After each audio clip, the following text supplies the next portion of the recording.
Hello everyone. In this video I'll be talking about reference, general and specific reference. Okay. In English, references are general and specific in general. So we read reference is either generic or specific. So we refer to things either generically or specifically with a and the. إذا احنا عندنا الرفرنس إما يكون generic أو يكون specific، واحنا نشير للأشياء بشكل يعني عام أو بشكل مخصص خاص. نستخدم الأدوات اللي هي الارticles، سواء definite article the indefinite articles أي و an. يقول it's essential we should make distinction between generic and specific reference، ومهم انه نميز بين الجنريك والسبيسيفيك reference.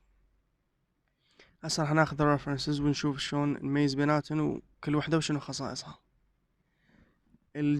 الجنريك reference هو is used to denote what's normal or typical for members of a class in contrast to specific reference.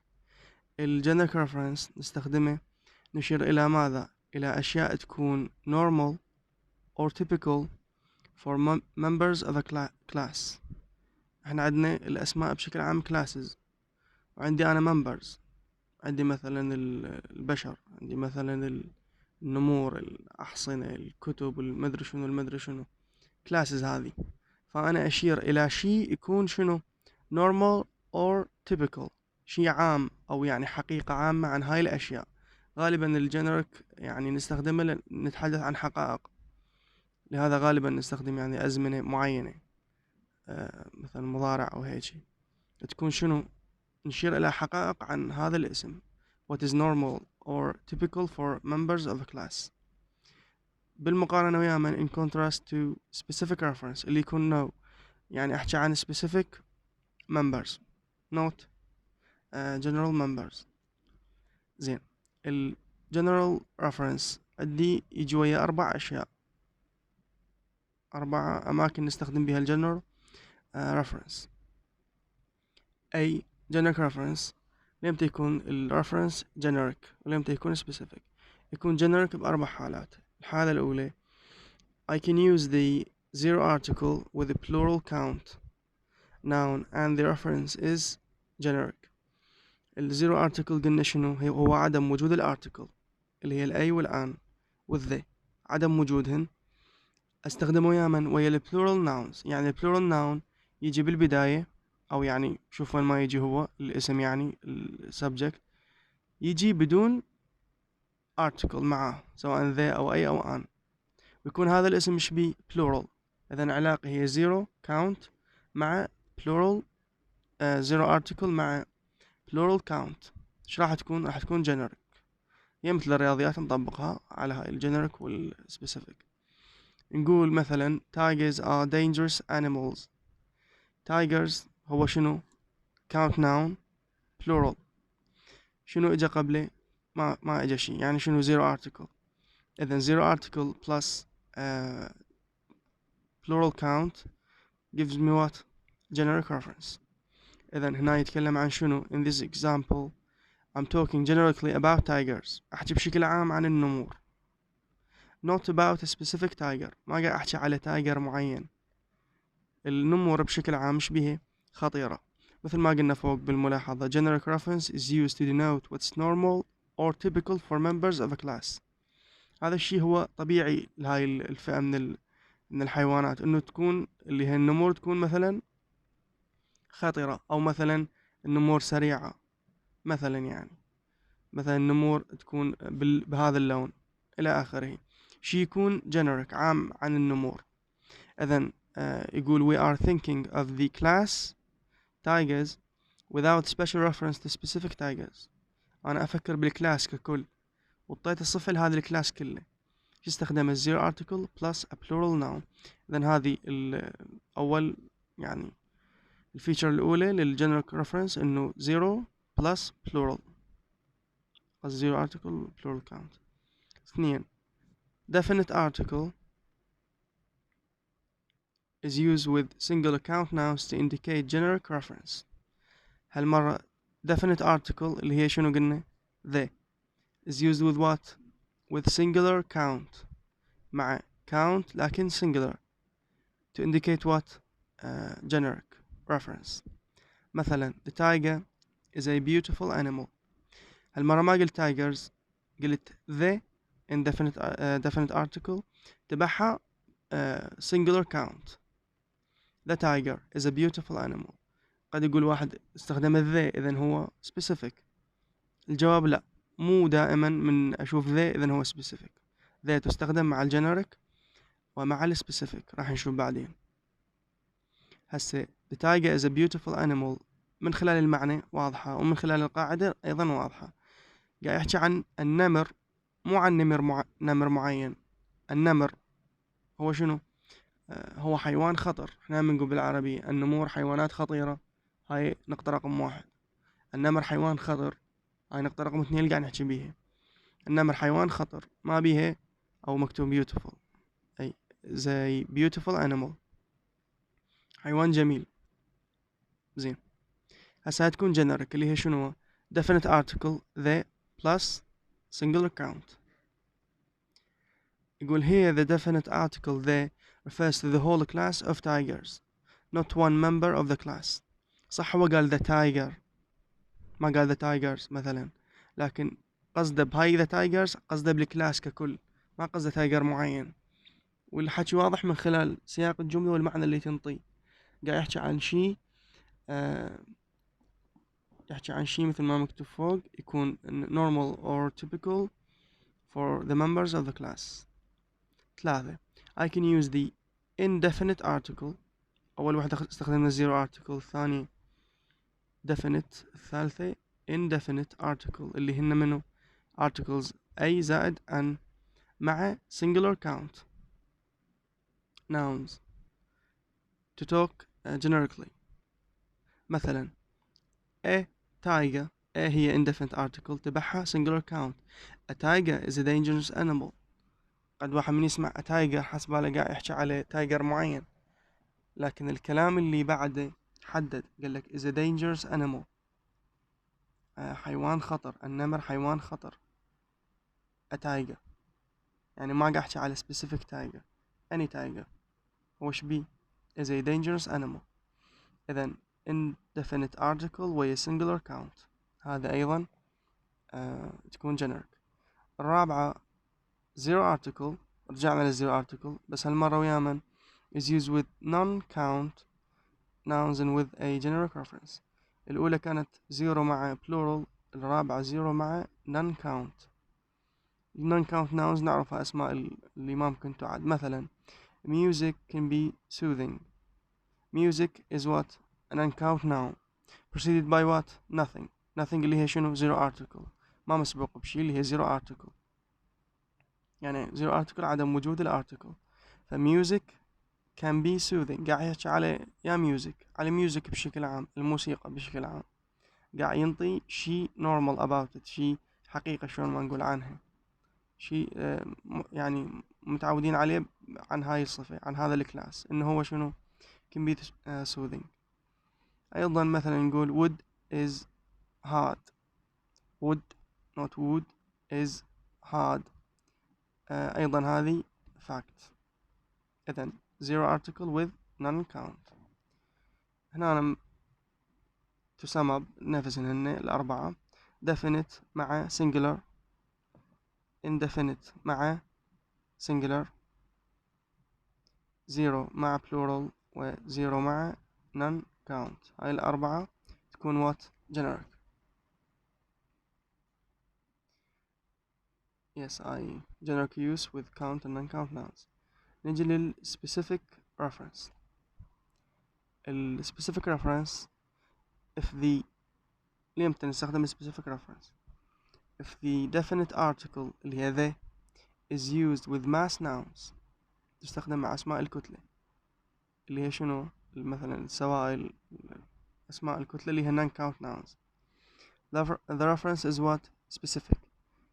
مثلا the music احنا بالساعة ايش قلنا الميوزك إذا سبقت يعني ال non count noun إذا إجا قبل zero article يعني قبل music بدون أي شي راح يكون اللي هي نقطة رقم 4 راح يكون ال zero plus non count راح يكون ال reference generic. لكن إذا سبق ال non count noun ب definite article حيكون specific. مثلا قلنا the music he listens to is so poor. هذا شنو؟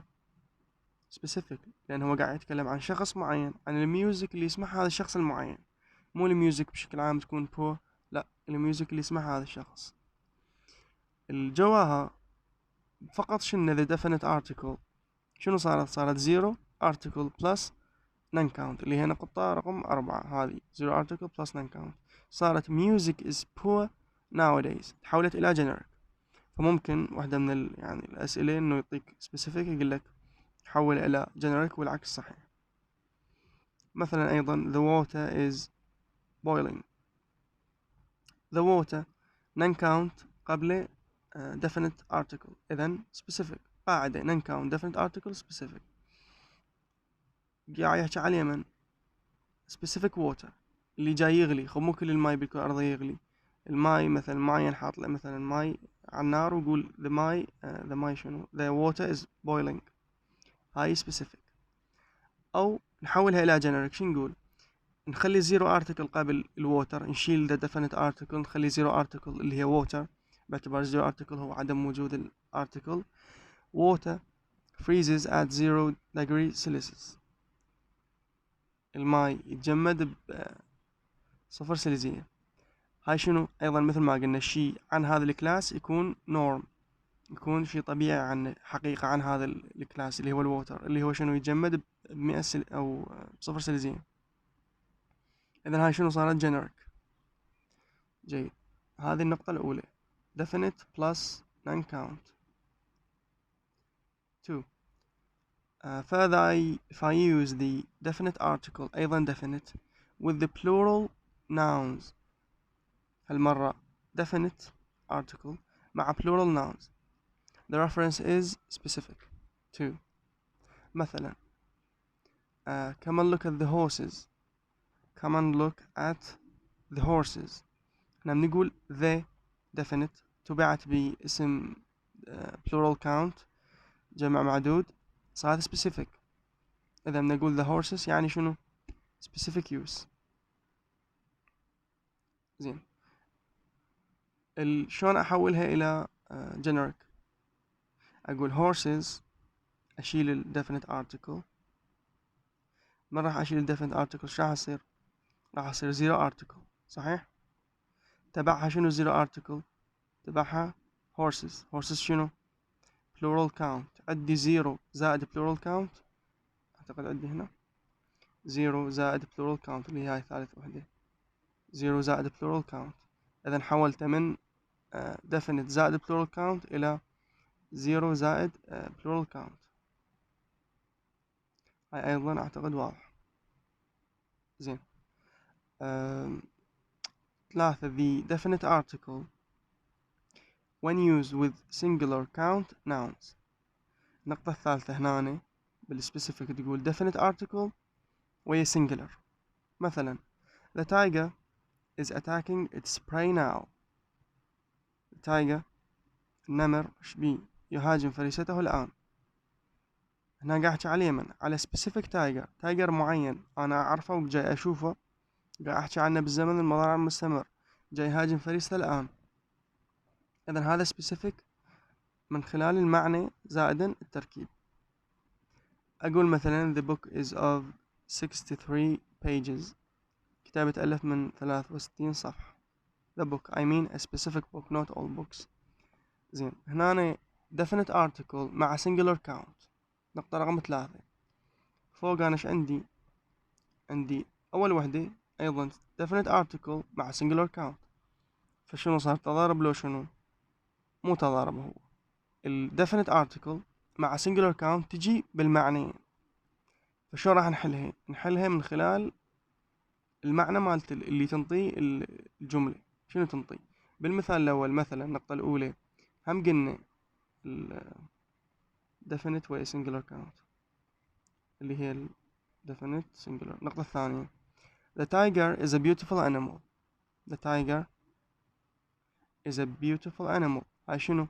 generic اللي يحددها منه مو القاعدة، مو definite plus singular. لا، هاي بما انه تشابهت فلازم اكون حذر من عندها. المعنى اللي يحدد نفسها هاي the tiger is a beautiful animal، بس شوية غيرها، اقول the tiger is attacking its prey now، اللي هي المثال السابق هذا the tiger is attacking هذا its prey now، نفس the tiger بس شنو اللي يتبعه غيرته، فتغير الرفرنس. اذا بهاي النقطة تحديدا مهم نلاحظ مو بس القاعدة اللي هي definite زائد singular، نلاحظ المعنى، والافضل انه يعتمد على المعنى لان هي اصلا واضحات ما يحتاج دراسة، بس احنا يعني كقواعد مفروض نعرفها. طيب النقطة الرابعة indefinite article when used with a single account noun denote nouns indefinite articles denote a specific meaning. يعني a lion and two tigers are sleeping in the cage. هسه شو استخدمت indefinite اللي هي أي وأن مع singular، قلنا a lion and two tigers are sleeping in the cage.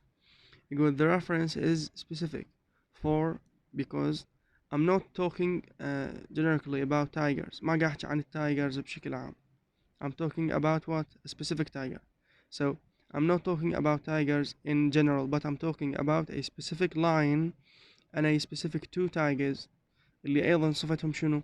who are sleeping in a specific cage. Even the cage is what? is لا الكيج هنا يختلف. الكيج هنا بهاي الجملة هو the يعني definite مع singular اللي هي نقطة ثالثة the cage.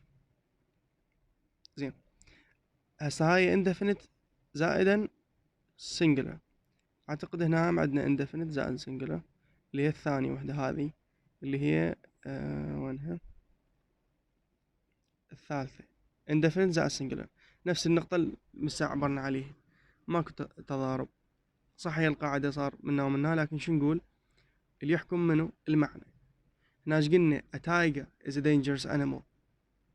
a tiger المعنى اللي تعطي الجملة أكيد هو ما قاعد يحكي عليه التايجر معين. a tiger is a dangerous animal قاعد يحكي على التايجر بشكل عام، من خلال المعنى عرفت مو التركيب. مثلا أقول نفس هاي أقول a tiger is مثلا walking، ما أدري هو التايجر walking لو شو نقول له. a tiger is running near مثلا the tree. هنا قاعد أحكي على اليمن على specific tiger، فاللي يتبع a tiger اللي يتبع التركيب indefinite زائد singular هو اللي يحدد هل هي specific أو generic. إذا ذن النقاط اللي بيهن تضارب مهمات ينعرف اللي يتبعها.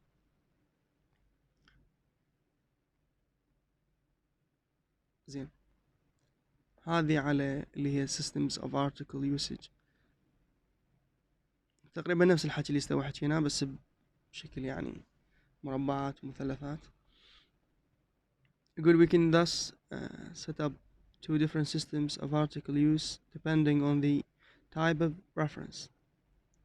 مثل ما قلنا specific reference أكو generic، وهاي الثلاث مربعات definite يعني شنو؟ يعني definite article اللي هي هذه definite article يعني the tiger the tigers the ink اللي هو non count، والفوق اليسرى مثل الترتيب القديم، الفوق اليسرى singular count، الجوا اليسرى plural count، اليمنى countable non count.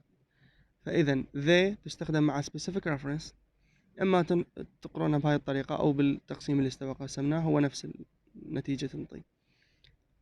the tiger the tigers the ink هذا كله specific reference. هاي من تكون definite يعني the، من تكون هسه أجي للجنريك وارجع للفوق اليمنى. الجنريك reference أيضا the tiger a tiger tigers و ink. استوى النقاط اللي قلنا متشابهات وين هن؟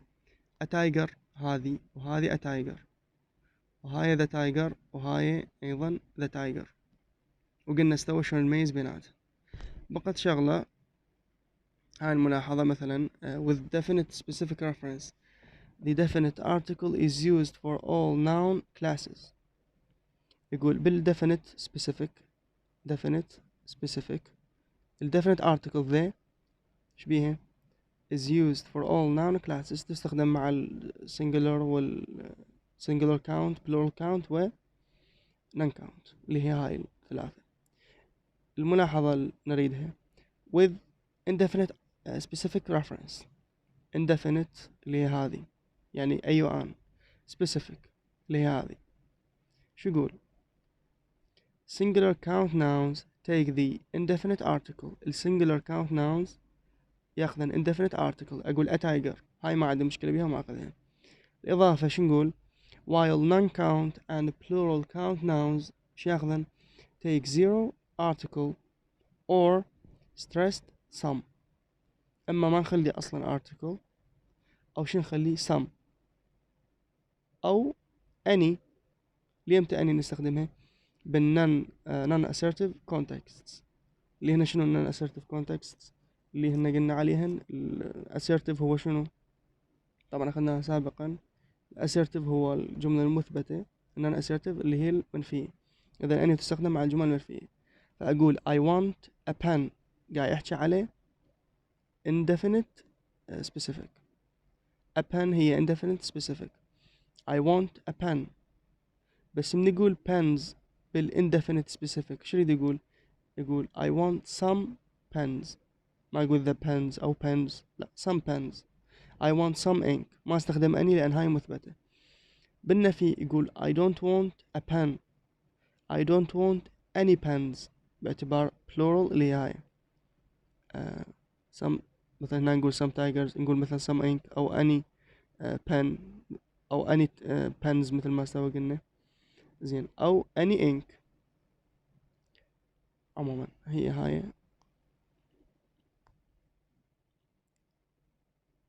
زين. هذه الورقة شرحها جوا راح نقرأ على الشرح اللي هو هذا الموضوع 4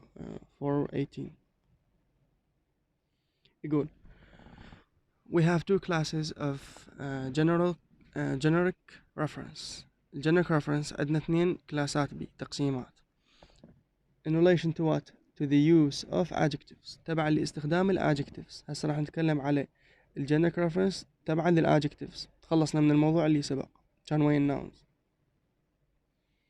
These adjectives can stand for a noun phrase's head. هاي الادجective تشتغل كهيد للnoun phrase.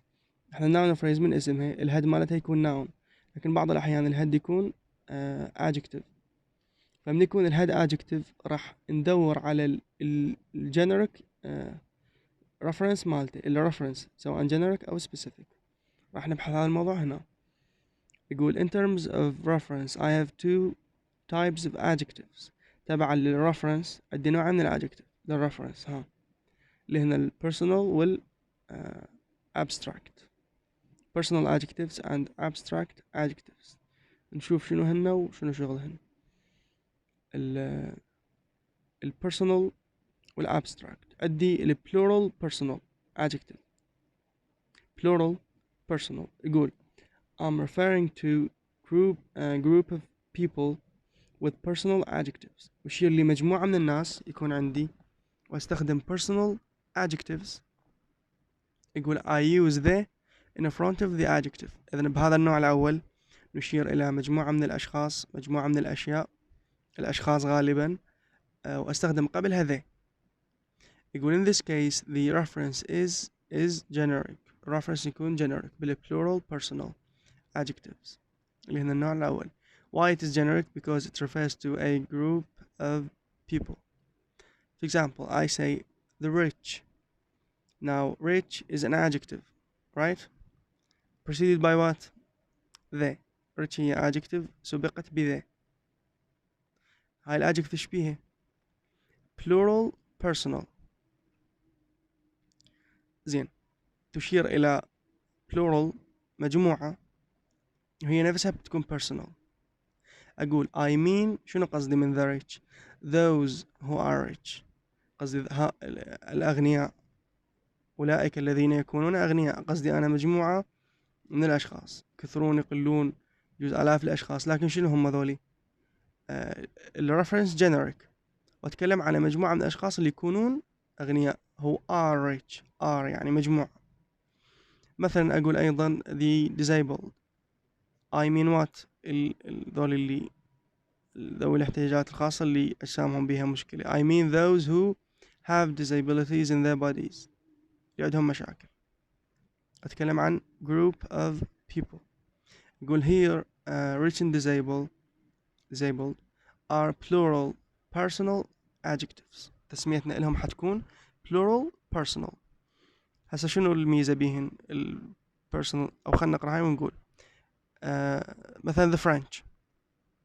I'm talking about French people so the reference is generic نقول the French ما قصدي مثلا ما اجا وراها شي ثاني هي فقط the زائدا adjective French هي adjective French يعني فرنسي فنقول the French الفرنسيون أنا قاعد أحكي على اليمن a group of people اللي هي French سبقتها ب the إذن صار شنو generic plural personal adjective اللي هي French مثلا نقول the poor أيضا نفس الكلام the unemployed the young the handicapped إلى آخره ذن كلهن يكونن شنو plural personal adjectives مثل ما قلنا لل plural personal adjectives هن adjectives يسبقن ب the ويشهن نفسهن ال adjectives يشيرن يعني المفتاح بال adjective نفسه ماكو قاعدة معينة هو ال adjective نفسه من يشير إلى مجموعة من الأشخاص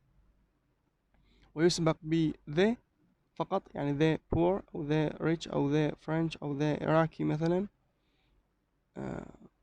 هنا نعرف إنه ما أعرف إذا Iraqi صح أو غلط أي the مثلا قلنا unemployed هاي كلها تكون personal plural personal adjectives in any case هاي A B هن singular non personal adjectives الأولى كانت plural الثانية حتكون singular الأولى كانت personal الثانية حتكون non personal والثانية حتكون أيضا abstract إذا الأولى عكس الثانية الأولى personal الأولى plural الثانية singular الأولى personal هاي non personal والثانية أيضا abstract زين they are singular هاي الصفات اللي تستخدم منها شو تكون singular even if the definite article is used before them حتى لو استخدمت ال definite article اللي هي the قبل هاي adjectives أيضا يبقون singular and are I mean they قصدي على adjectives are used to denote an abstract quality تشير إلى quality اللي تكون abstract مثلا أقول the evil الevil هنا singular non-personal ما متعلق بأشخاص لا هو abstract quality غير ملموس the evil شنو قصدي that which is evil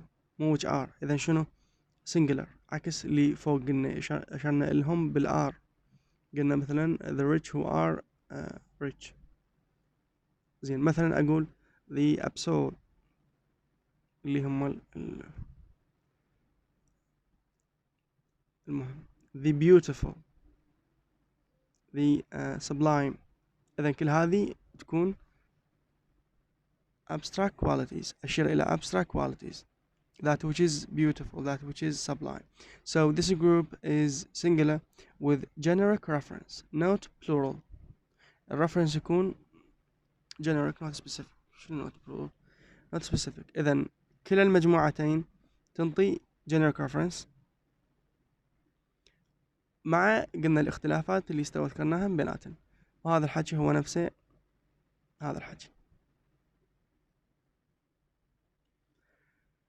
يقول I have a generic reference with some nationality adjectives بعض الصفات تكون nationality adjective زين، وش تكون generic reference إلها those adjectives that refer to states and countries، تشير إلى مثلا بلدان، أماكن states، يعني مدن أو هيجي. mostly those which end with ch or sh، اللي ينتهن ب ch أو sh يكونن شنو nationality adjectives. They are used in the same way to refer to people collectively، يشير إلى الناس بشكل مجموع، جماعات collectively. زين، مثلا the Dutch، ذولي مجموعة من الأشخاص. the English، الأشخاص اللي يكونون شنو English people. بعد the Iraqi اللي مساعة قلناها ما تصير هنا.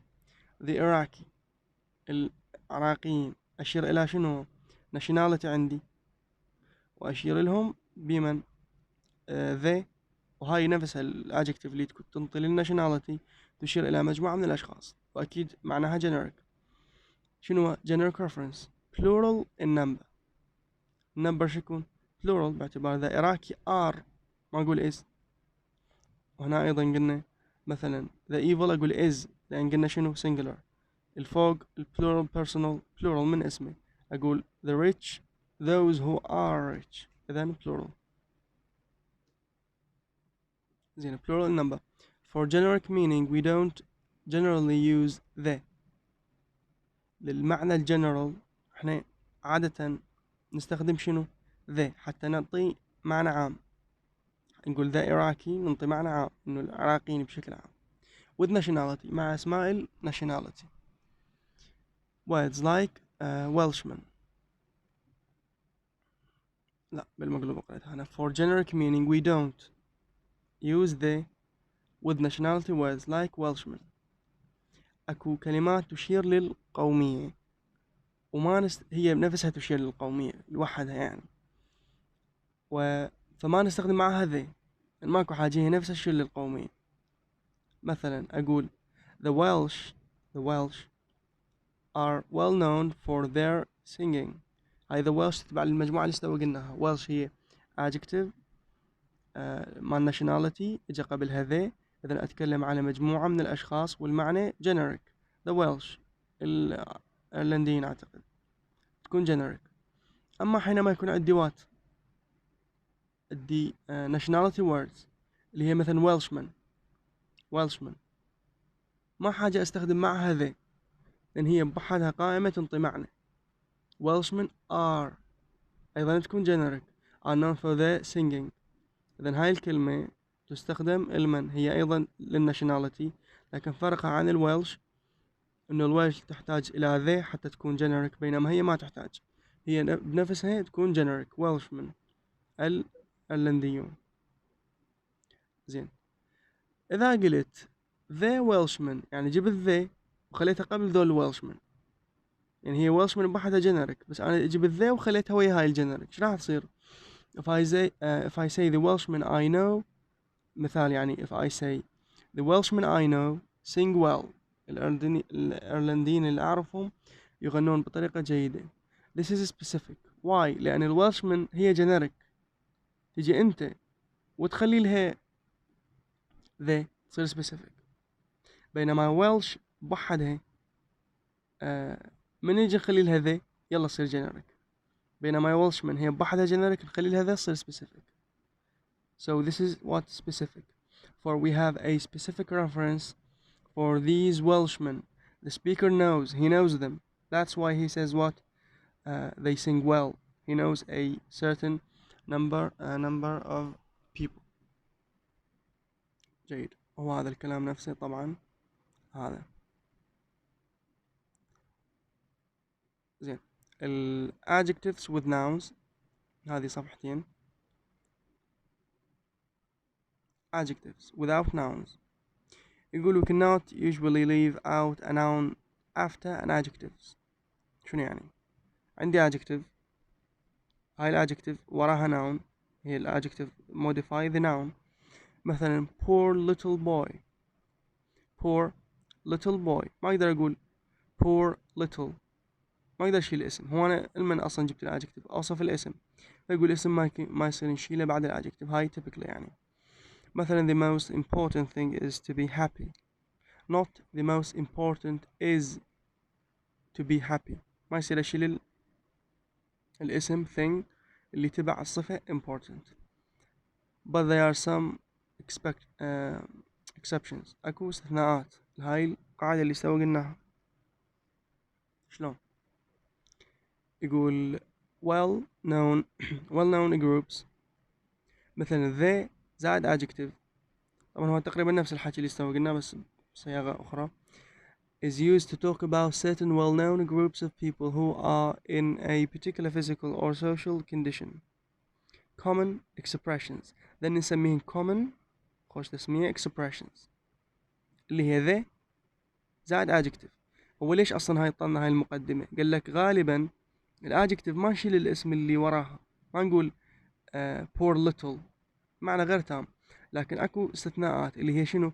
الكومن expressions. اقدر اقول the زائد الادجكتيف واسم ماكو. نقول مثلا the blind، ما اقول the blind men، ما احتاج اقول men او women، لا the blind اكو معنى generic وقاعد اتكلم عنهم. the blind as they are يعني جمع the blind. او the dead، the deaf، the handicapped، the jobless، the mentally ill، the old، the poor، the rich، the unemployed، the young إلى آخره.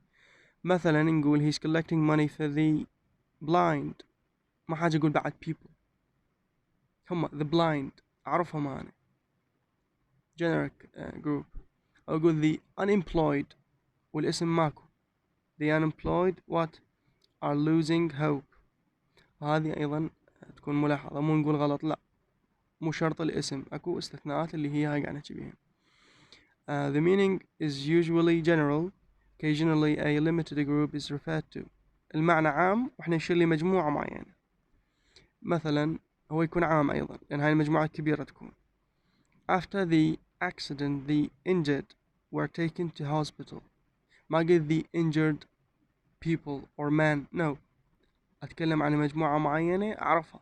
بعد الحادث نقل المصابون اكو حادث واكو مجموعة من المصابين واشرت لهم بشكل اجمالي المصابون، بعد ما حاجة اقول المصابون من الرجال او من النساء او يعني الى اخره، اخذوا للمستشفى. زين. These expressions are normally plural. ليش بنقول the injured were شنو يعني؟ ما قلت the injured was. ليش قاعد اتكلم group of people، مجموعة من الناس، إذن هو يقول جوا these expressions are normally plural. The dead means all dead people. نقول الموتى أقصد كل الناس الموتى. Or the dead people، أو أقول the dead people بس ما أقول the dead person. The dead person might be incorrect. Note that these expressions cannot be used with a possessive as تملك ما تستخدم مع هاي الexpressions اللي قلناها. مثلا أقول the problems of the poor صحيح، أو poor people's problems هم صحيح. يعني the problems of the poor ما بيها مشكلة باعتبار the poor هو شنو common expression ما بيشي. قلت poor people's problems سويت التملك للpeople، أيضا معك مشكلة التملك للاسم، بس ما أقول the poor's problems، no. poor here is what an adjective. الادجكتيف اللي هي الcommon expression ما أقدر أخلي لها تملك. زين. Adjectives are normally only used in this way with the or a determiner like many or more. بهاي الطريقة غالبا الادجectives تستخدم مع the اللي لحد الآن كله the، أو مع determiner مثل many أو more. مثلا أقول this government doesn't care about the poor، يعني شنو؟ about the poor، عن الفقراء بشكل عام. أو أقول there are more unemployed than ever before. what more unemployed، إذن more و many و the هن اللي يسووني common expressions، أو هنا بهذا الاستخدام more و they هي اللي تسوي لي common expressions، و more هنا نستخدمها بشكل خاص. هذا adjectives without they are sometimes used in paired structures with both and something. صح احنا قلنا اوكي، صح قلنا معظم الأحيان نستخدم they، لكن بعض الأحيان ما نستخدم they. فإذا ما استخدم they وأريد أستخدم common expression أحتاج شنو؟ أحتاج إلى both. شلون؟ أقول مثلا opportunities for both rich and poor. both اثنين يعني، فتعطيك وصفين راح توصف. فرص علما for both rich I mean those who are rich، ما قلت the rich، ما قلت opportunities for the rich and the poor، ما حاجة. بما أن both موجودة مباشرة أخلي ال adjective rich and poor I mean those who are rich and those who are poor. general plural reference. Adjectives of nationality.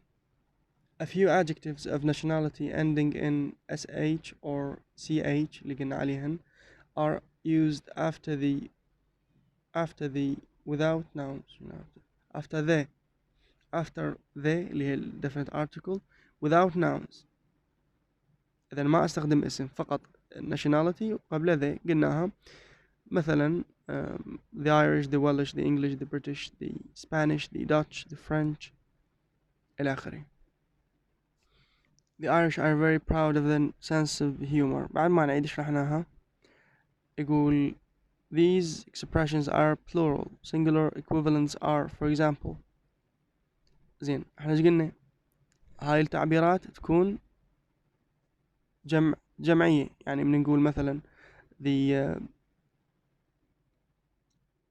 قصده ايه على مثلا Welshman، احنا من قلنا Welshman MEN يعني جمع، تكون شنو؟ generic وتشير إلى مجموعة من الأشخاص وما تحتاج إلى ذي أصلا، يعني هي Welshman are قبل وتكون generic. إلها مفرد يعني Welshman، أيضا المفرد مالته Welshman، أعتقد اللفظ نفسه الكتابة تختلف. أو نقول Irish women أو Irishman إذا أكو Irishman. المهم المفرد where nouns مو a Welsh، ما نقول a Welsh no. زين أي قصده مثلا the Welsh، أي قصده the Welsh أشير إلى مثلا أو the English the Welsh أشير إلى الإيرلنديين بشكل عام. المفرد مالتهم شو أقول؟ مو أقول a Welsh شخص إيرلندي مثل أقول أنا عراقي، لا تختلف، أقول شنو؟ Welshman أو Irish woman، هيك على هاي. Where nouns exist these are preferred to expressions with the. مثلا with the ish يقول إذا عندي أسماء مفضل إنه أستخدمها شنو؟ ويا ذا أسماء لهاي الصفات. يعني we say the Danes، أنا عندي دانش اللي هو أعتقد دنماركي، بس ما أقول the Danish، عندي اسم اللي هو دنماركي، شو أقول؟ the Danes الدنماركيين، حينما يوجد اسم، يعني مو غالبا أكو اسم، بعض الأحيان أكو اسم. where nouns exist يعني شيء قليل. مثلا أقول the Turks التركيين، ما أقول the Turkish، يعني بنحكي عن الناس الأتراك. هاي أيضا تكون specific، يعني مو قصدي المعنى specific، قصدي محددة قليلة، مو موجودة بكثرة بالأسماء. 3 singular examples. In a few formal fixed phrases the plus adjective can have a singular meaning. the زائد adjective لها معنى معين. مثلا the accused، the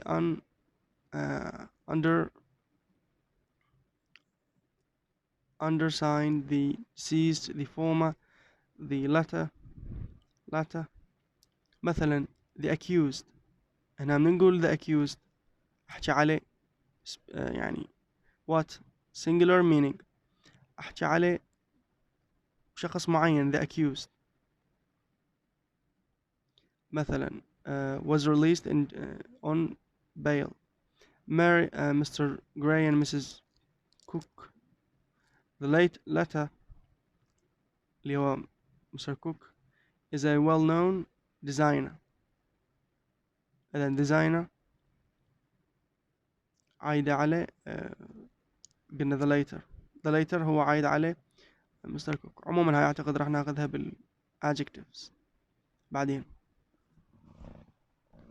زين abstract ideas adjectives are sometimes used after the بعد the نتكلم عن abstract ideas to refer to general abstract ideas especially in philosophical writing.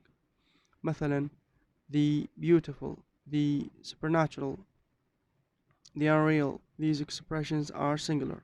حكينا عليهم بالسامال the evil وجماعته. مثلا she's interested in the supernatural.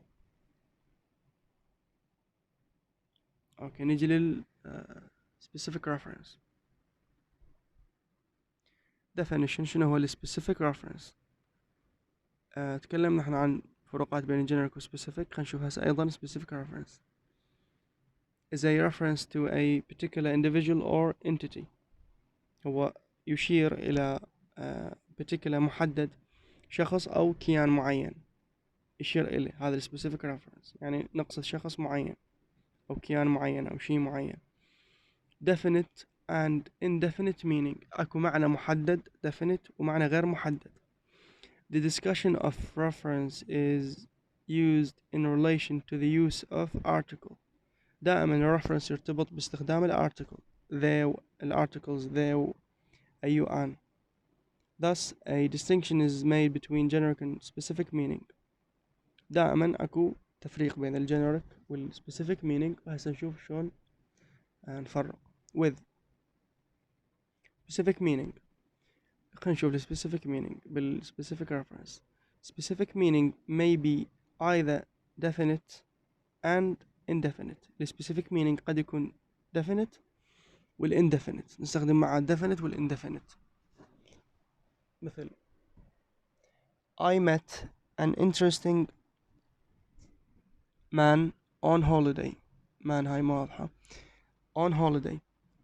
I met an interesting man on holiday. هذا شنو؟ specific definite. قاعد أحكي عن شنو؟ a specific man I know. I met him on holiday. He is what? an interesting man. تكلم عنه بشكل شنو؟ specific لكن ما حدده. indefinite. هو specific حكي عن شخص معين but indefinite ما حدد هذا المان بالضبط منه لكن يبقى specific. أو specific definite. طبعا specific indefinite أستخدم ال indefinite article يعني من الاسم. وال specific definite أستخدم definite أيضا مو شرط ذي. مثلا نقول this man أقول شنو؟ this man told me that he is a war veteran أو veteran. زين this man I'm talking about a specific definite man. رجل شنو؟ مو بس specific definite محدد this man. إذا يجوز يعني إحنا موقف إنه قاعد يشير له مباشرة يعني قاعد نشوفه أصلا. بينما I met an interesting man حدث هذا شبيه أو قاعد يحكي على told me إيه بس حدد هنا this man told me إيه مثلا قباله يقول هذا أخبرني بس داكي قال التقيت بواحد بهوليداي سابقة. فالفوق تكون indefinite الجوا definite مع الفرق إنه اثنيناتن specific. Aspect and reference. Perfective aspect has an indefinite reference. مساعة قلت غالبا ال definite أو ال specific reference نستخدم له شنو؟ يعني هاي الحقائق مثلا الأزمة اللي تكون تنطي حقائق غالبا مضارع أو هيك. فهنا أيضا يقول الأزمنة وعلاقتها بالreference أيضا لها علاقة. يقول the perfective aspect has an indefinite reference. indefinite يعني he says that he has seen. has seen هي شنو؟ perfective تبعها شنو؟ ما واضحة هي نفسها هاي the meteor. he says that he has seen the meteor at some time. هسه a meteor شنو؟ indefinite reference. why؟ ليش استخدمت على indefinite؟ لأن إجا وياه perfective aspect has been. زين.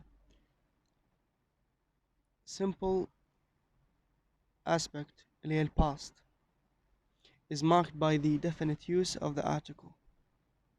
عندي aspect شو يكون simple. شلون أحدده؟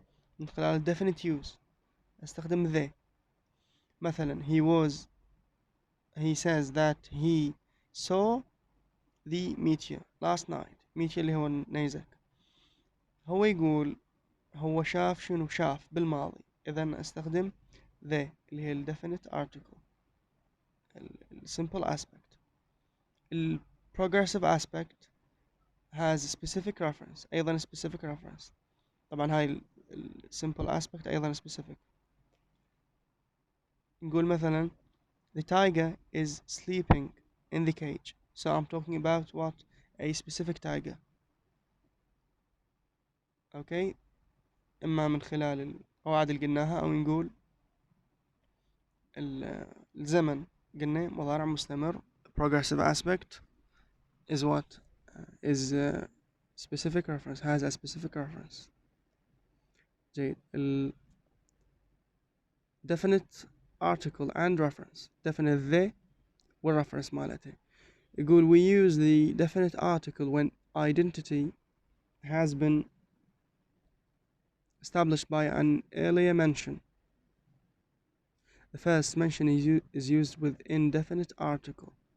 مثلا مثل التمرين اللي جابنا الأستاذ ما جبالي أخليه هنا مالت الكار. فينطيك مثلا جملة من الأحداث. أول حدث ينطيك مثلا فراغ للاسم. فأول ذكر للاسم تستخدم شنو؟ indefinite article. هو يقول when the definite article we use the definite article when identity has been established. من انطانا تعريف أول شي ينطيك تعريف بالاسم. يقول لك اجت سيارة. أي سيارة؟ اجت سيارة وطبقت عند الباب. ثم ذهبت للسيارة. كانت سيارة بعدين صارت السيارة. نفس الحكي بالإنجليزي نقول a something بعدين نقول the something. ف when we use the definite article نستخدم the من يكون عندي identity الهوية شنو؟ has been established حددت أو بنيت when by an earlier mention بذكر سابق لهذا الاسم. يقول the first mention is used with indefinite article. والذكر الأول لهذا الاسم نستخدم مع indefinite article اللي هي الأي والآن. يعني John bought a TV ذكر الآن TV and a radio ذكر a TV or radio. أول مرة يحكي عنهن بس قدمهن بمن؟ بالindefinite article أي أو نقدر نستخدم an حسب الاسم اللي تبعها. But he returned لكن رجع من؟ the radio. إذن what؟ ليش قال but he returned a radio؟ ليش ما قال هيك؟ لأن كان عندي تقديم سابق. The first mention is used with indefinite article قدمته بأي. ولأن أكو identity established بنالي الهوية مالت الاسم بذكر سابق by an earlier mention اللي هي a TV a radio. إذن بالذكر الثاني أستخدم the radio مو a radio. ما يصير من ينطيني أول ذكر أستخدم the. أول ذكر A وبعدين استخدم the براحتك. هذا نسميه back pointing. The definite article is used when identity is established by the post modification that follows the noun. ال definite article أيضا نستخدمها the حينما ال identity تكون مبنية. هالمرة لا مو مثل ما استوى قلنا هنا قلنا شو اسمه بالأي والآن الذكر السابق للأي والآن. هنا نقول لا ويا ال post modification that follows the noun. يعني John returned the radio رجع الراديو. ليش قلت the radio؟ John returned ماكو أي ما استخدم الأي. لكن هسه خلينا نشوف the radio ليش قال the راديو مو قال راديو؟ لأن الجزء اللي يكون post modification اللي يجي ورا الاسم post بعد شبي سوالي تحديد شنو؟ he bought yesterday. إذا انطاني صفة عن هذا الراديو اشتراه البارحة. إذا أنا أعرف عن يا راديو يحكي. إذا قال the لو قايل هاي شيلها he bought yesterday. John returned a radio. ما أعرف عن شنو هو يحكي. زين، فأقدر أقول the radio بحدها بدون التكملة، من يعني أكو يعني بدون يعني أصلا التكملة، لكن هو يقول بهذا السياق شلون اللي يساعدني إنه أحدد هل هو استخدام ال definite article هو شنو. ممكن التكملة أيضا تساعد، اللي هي لأن قال he bought yesterday، إذن قلنا the، هذا post modification. مثلا أقول the discovery of radium marked the new era beginning. So the discovery، ما قال a discovery، قال the، ومطوقها هو الاسم. The discovery of whom؟ of radio، حدد لك radium. شنو؟ marked the new era beginning. إذن of radium اللي هو post modification حدد لي شنو؟ إنه أستخدم the. زين. This is called what؟ forward pointing، بينما القبل سميناه back pointing. هذا من ال forward وذاك من ال back. Other uses of the definite article. The definite article is used when the object or group of objects is the only one exists or has existed. من يكون عندنا هذا الاسم هو الوحيد، ماكو غيره، هذا الاسم هو الوحيد. مثلا the stars، النجوم، هي الوحيدة، ما عندنا مثلا نجوم ثانية بغير مكان ونقول نجوم اثنين ويصير عندنا شبشة، لا، هن نجوم. the earth، الأرض، ما عندنا غيرها.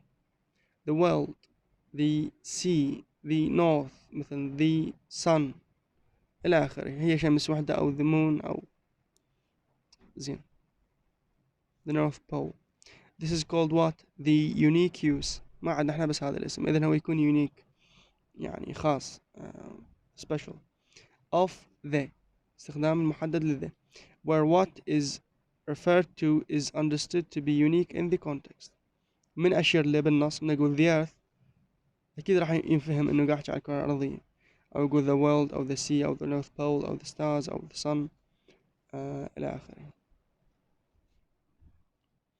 The definite article is also used when reference is made to an institution shared by the community. هم نستخدمها من نشير إلى institution مؤسسة اللي تشارك من قبل الكوميونتي، المجتمع أو مجموعة.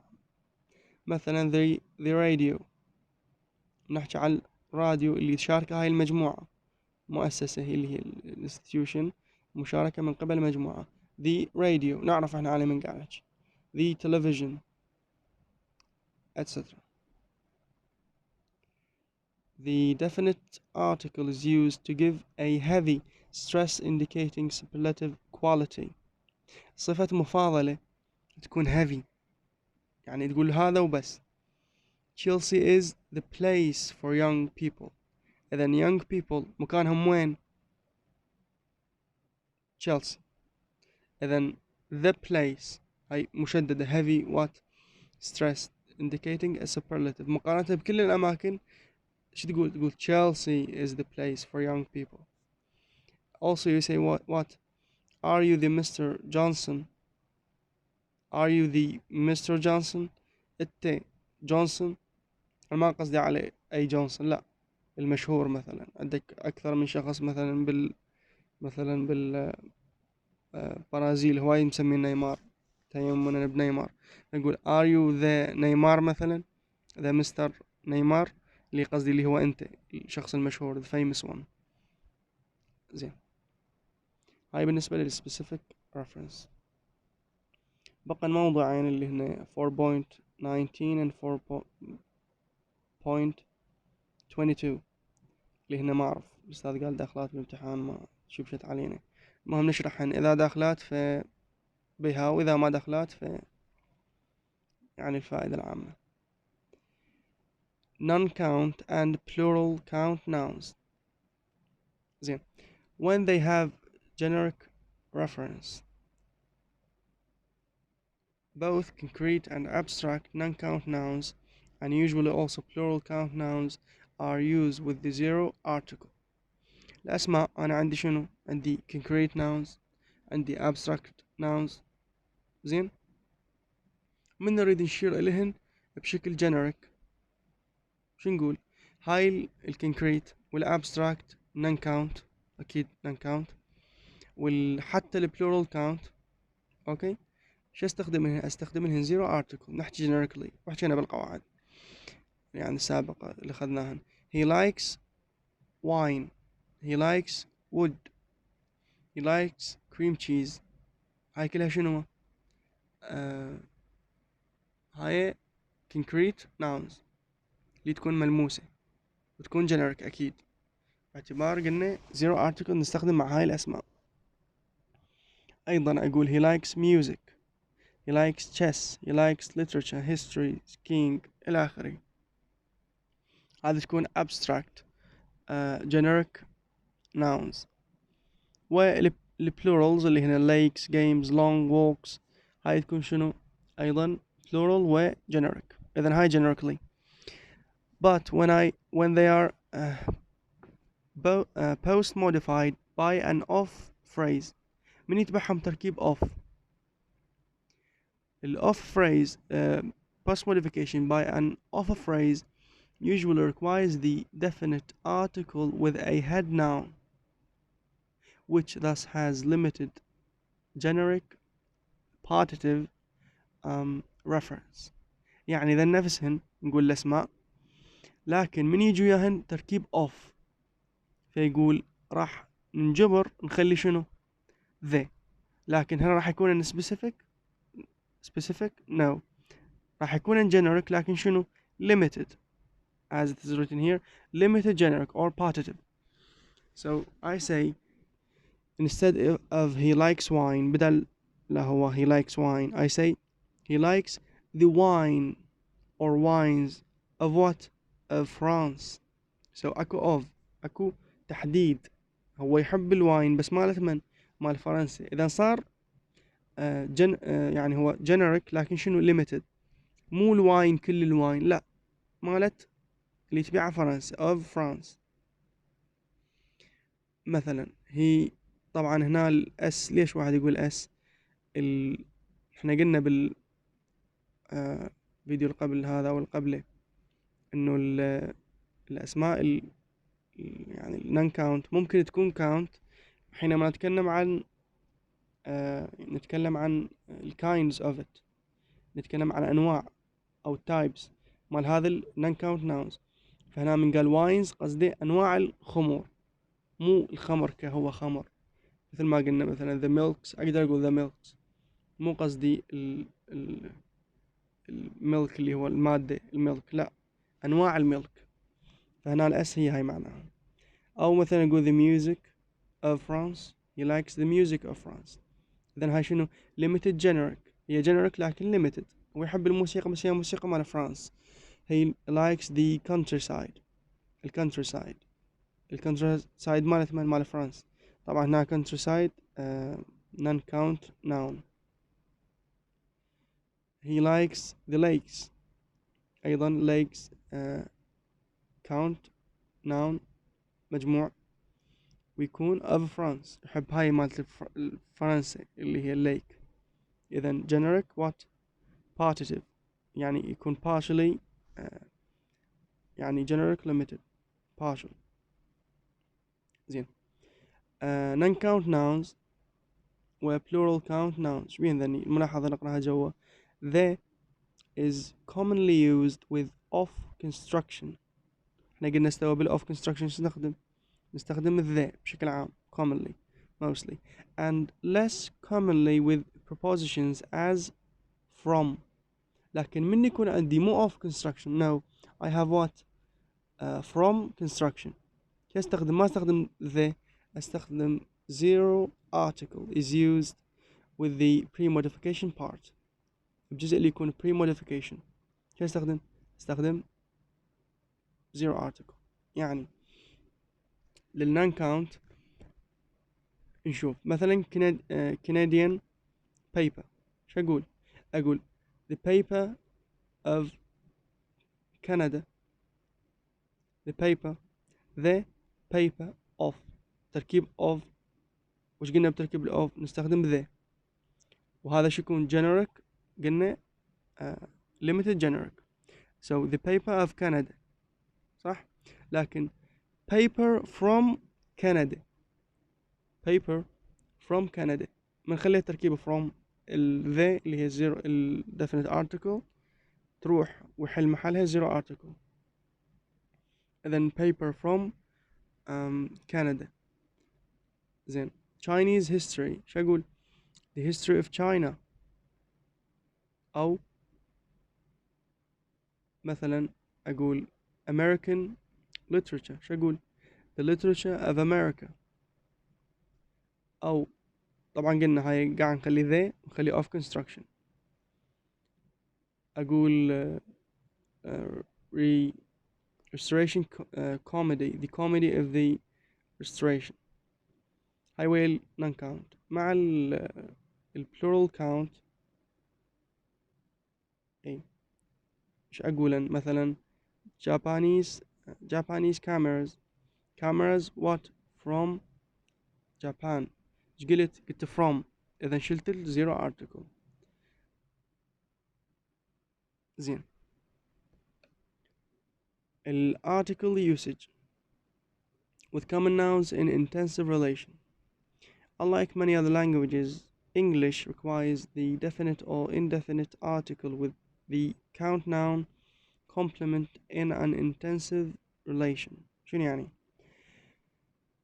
نستخدم احنا definite indefinite article مع count noun complement تكملة count noun نستخدم مع نستخدم مع definite indefinite articles.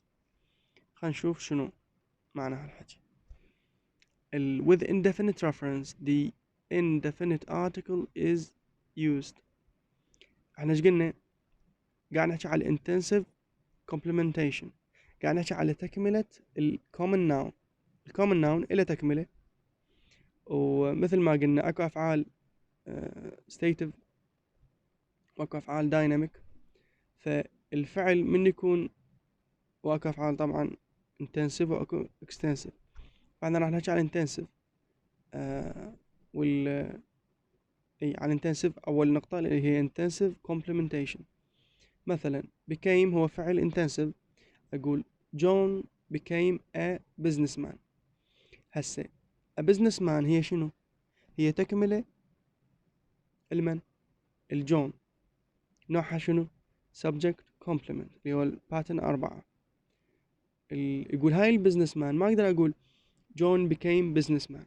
No, I say John became a businessman. اذن subject complement من يكون تكملة مالته اخلي a قبل الصفة a businessman. زين من يكون عندي complex transitive complementation. complex transitive يعني شنو عندي direct object وعندي تكملة direct object. مثلا Mary considered John a genius. Mary subject considered الفعل، John مفعول به. a genius هو شنو؟ تكملة المفعول به.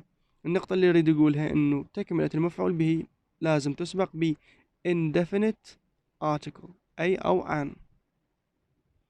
زين هاي من تكون الفعل active. طبعا قلنا الفعل شو يكون complex transitive اللي هو pattern 7. الcomplex transitive أيضا نفس الcomplementation، لكن من يكون فعل passive مبني المجهول. شو أقول؟ John was taken for a linguist. John was considered a linguist.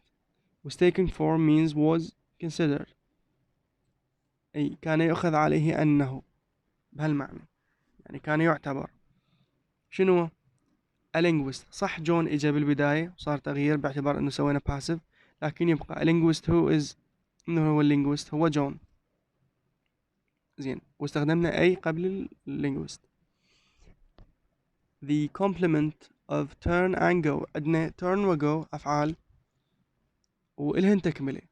التكملة مالتها شبيهة تكون zero article، يعني هاي حالة خاصة. إنه turn will go التكملة مالتهن بيها zero article، عكس ذن الثلاثة اللي قلناها أو الثنين. يعني جون اللي هي الكومبلمنت للسبجكت والكومبلمنت للأوبجكت.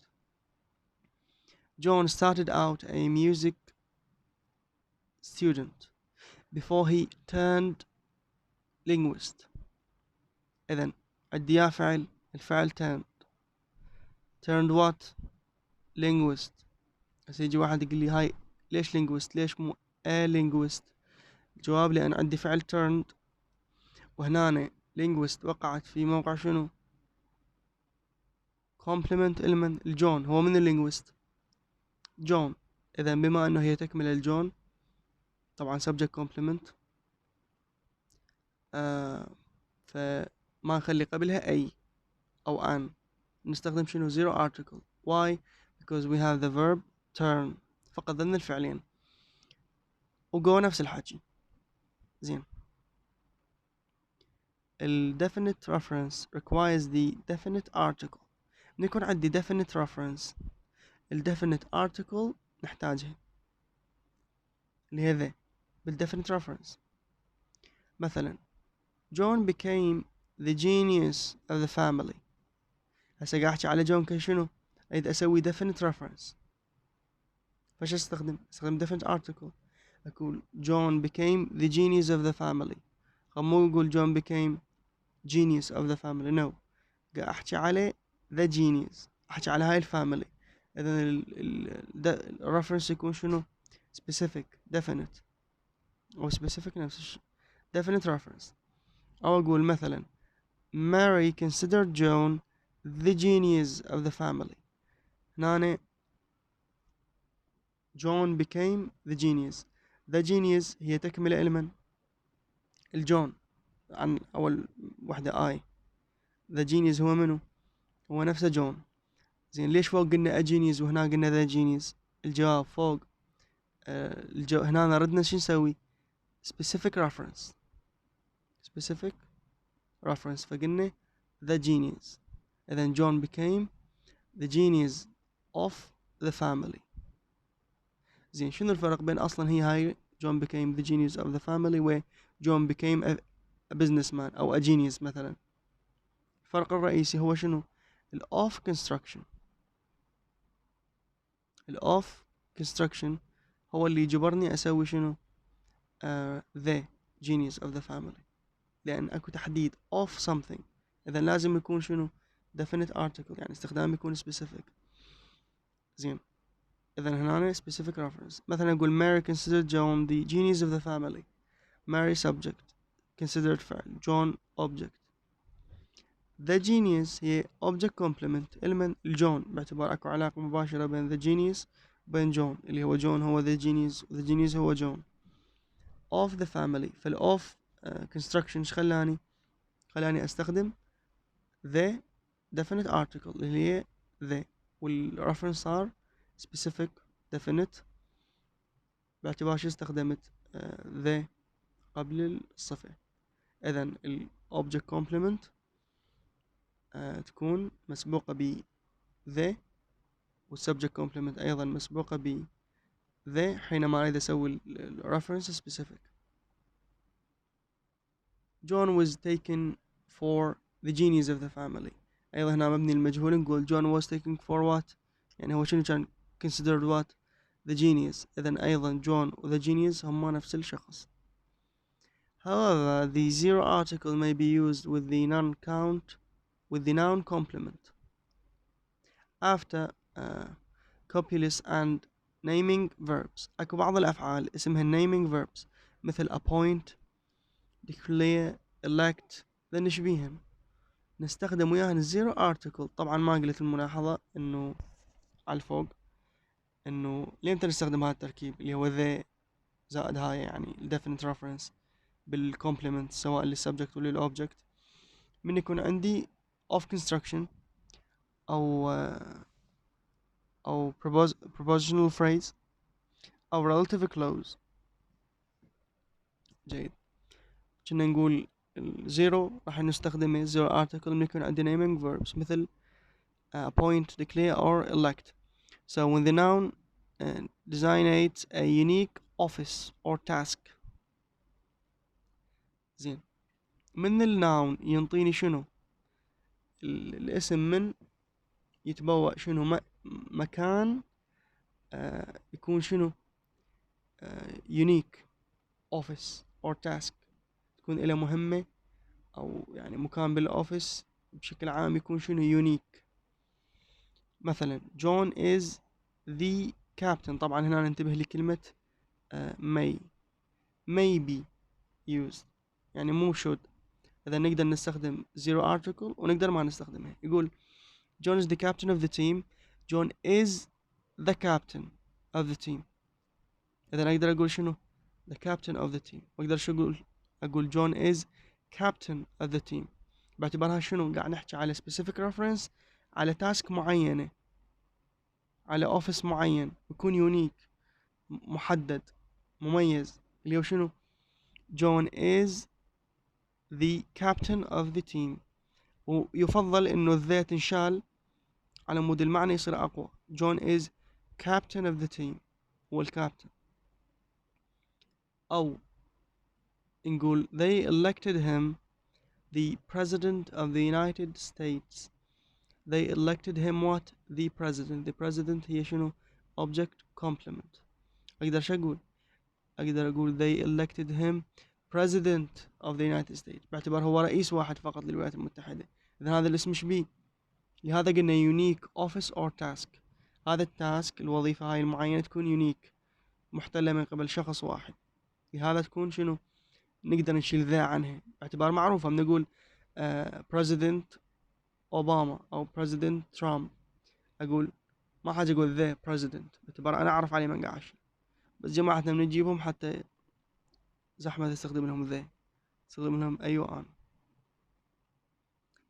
He was elected the president of the United States، نفس الكلام لكن مفعول مبني مش اسمه passive، هي نفسها the president أو president. He was elected the president of the United States. I think we're done. Yes, thanks for listening and goodbye.